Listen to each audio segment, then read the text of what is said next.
आसंता 4 तारिख में ओडिशा आसुचंती केंद्र गृहमंत्री अमित शाह।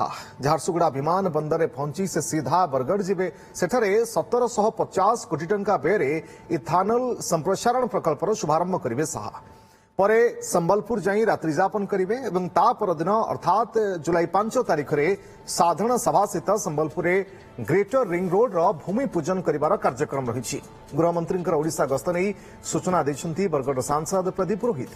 से कहते गृहमंत्री ओडिशा गस्त आगामी पंचायत निर्वाचन पर बीजेपी सांगठनिक दृष्टि शक्तिशाली कर। आसंता 4 तारिख दिन देशर स्वराष्ट्र मंत्री माननीय अमित शाह जी बरगढ़ गस्त कार्यक्रम अच्छी 1750 कोटी टंकार पेट्रोलियम डिपार्टमेंट तरफ प्रतिष्ठित इथानल प्रोजेक्ट को लोकार्पण करिवार कार्यक्रम में से जोग देवे लोकार्पित करेंगे एवं एक साधारण सभा जनसाधारण को उद्बोधन देवे।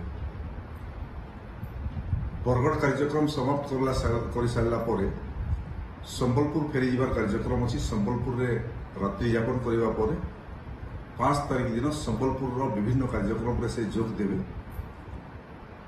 एवं पुणी 5 तारिख दिन संबलपुर प्रत्यावर्तन करेंगे। अमित शाह गस्त कार्यक्रम को लेकिन भारतीय जनता पार्टी कार्यकर्ता मान भितर बहुत उत्साह उद्दीपना अच्छी एवं अमित शाह गस्त आगामी 30 स्तरीय पंचायत निर्वाचन में बरगढ़ जिला और सारा पश्चिम ओडिशा भारतीय जनता पार्टी को आउटे सांगठनिक दृष्टि शक्तिशाली और मजबूत कर तार प्रभाव 30 स्तरीय पंचायत निर्वाचन में पड़ो।